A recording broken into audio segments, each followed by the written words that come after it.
حضور کے ایک صحابی تھے، وہ حضور کو ملنے آئے اور آئے تھے بحرین سے۔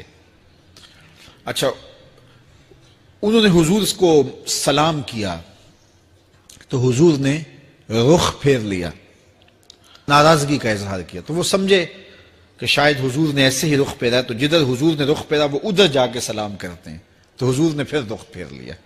سمجھ گئے کہ حضور ناراض ہیں۔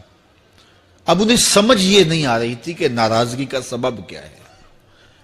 وہ اصحاب رسول سے پوچھنے لگے کہ حضور مجھ سے ناراض لگتے ہیں، آپ میں سے کوئی بتا سکتا ہے کہ حضور کیوں ناراض ہیں؟ اللہ اکبر! آج تو کوئی بڑا باپ ہو، مرشد ہو، استاد ہو، ناراض ہو جائے اور شاگرد کو ناراضگی کی وجہ معلوم نہ ہو تو وہ الٹا ناراض آگے سے ہو جاتا ہے کہ میں نے جرم کیوں کیا ہے کہ استاد کا مزاج بگڑ گیا ہے۔ اللہ اکبر! لیکن ذرا دیکھیے، رنگ دیکھیے محبت کے، وہ صحابہ سے پوچھتا پھرتا ہے کہ حضور مجھ سے ناراض ہیں، مجھے بتائیے کہ کیا سبب ہوا؟ تو انہوں نے کہا کہ یہ تیرے ہاتھ میں جو سونے کی انگوٹھی ہے، اس سے حضور ناراض ہیں، کیونکہ حضور اس کو منع کر چکے ہیں۔ امت کے لیے سونا چاندی حضور نے امت کے مردوں کے لیے منع فرما دیا۔ صرف 4.5 ماشے سے کچھ کم کی انگوٹھی چاندی کی، اور وہ بھی عدد میں 1 ہو، شریعت نے جائز رکھی ہے۔ اگر 2 ماشے کی 2 ہوں گی تو پھر بھی جائز نہیں۔ عورت کو جائز ہے 10 انگوٹھیاں پہنے، سونے کی پہنے، چاندی کی پہنے، یہ اس کا زیور ہے۔ مرد کو زیور کی ضرورت نہیں ہے، زینت کی ضرورت نہیں ہے، لہذا مرد کے لیے 1 انگوٹھی رکھی گئی ہے، وہ بھی اس لیے کہ اگر وہ کہیں مشکل میں ہو تو اس کو بیچ کر کے 2 وقت کا کھانا لے سکے۔ باقی اس کے لیے انگوٹھی 4.5 ماشے سے کم کا چاندی یا سونا 1 ماشا ہی کیوں نہ ہو، اس کے لیے جائز نہیں ہے۔ تو اس نے سونے کی انگوٹھی پہن رکھی تھی، لیکن اسے حرمت کا پتہ نہیں تھا۔ تو اس نے کہا کہ حضور مجھ سے کیوں ناراض ہیں؟ تو صحابہ نے کہا شاید یہ اس انگوٹھی کی وجہ سے ناراض ہیں۔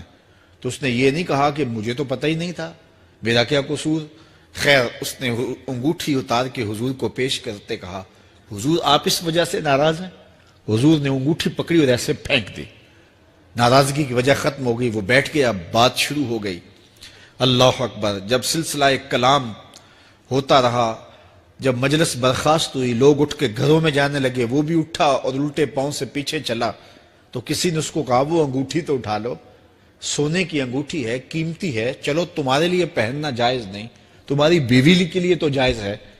تو اس نے کیا جواب دیا سنیے، اس نے کہا واللہ لا آخذہ وقد طرحہ رسول اللہ صلی اللہ علیہ وسلم، اللہ کی قسم میں اس انگوٹھی کو کبھی بھی نہیں اٹھاؤں گا جس کو میرے حضور نے پھینک دیا ہے۔ تو یہ تھی ان کی محبت، یہ تھا ان کا انداز۔ تو آئیے میں اور آپ حضور سے اگر محبت کرتے ہیں تو حضور علیہ السلام کا طرز زندگی، حضور کا انداز معاشرت اختیار کریں۔ کثرت کے ساتھ مائیں بہنیں بیٹیاں بھی موجود ہیں، وہ بھی اپنی اولادوں کی تربیت اس نہج سے کریں کہ وہ حضور کی سنت، حضور کی سیرت اور حضور کی اتباع کے سانچے میں ڈھل جائیں۔ زندگی کا مقصد ہی یہی ہے۔ آئے، بڑے ہوئے، جوان ہوئے، بوڑھے ہوئے، چلے گئے، ہم سے پہلے بھی چلے گئے، ہم بھی چلے جائیں گے، بعد میں آنے والے بھی چلے جائیں گے، لیکن حقیقی کامیابی اس کو نصیب ہوئی جس نے اس دنیا پہ آ کے دنیا کی زندگی کے مقصد کو سمجھا۔ زندگی کا مقصد ہی یہی ہے۔ آئے، بڑے ہوئے، جوان ہوئے، بوڑھے ہوئے، چلے گئے، ہم سے پہلے بھی چلے گئے، ہم بھی چلے جائیں گے، بعد میں آنے والے بھی چلے جائیں گے، لیکن حقیقی کامیابی اس کو نصیب ہوئی جس نے اس دنیا پہ آ کے دنیا کی زندگی کے مقصد کو سمجھا۔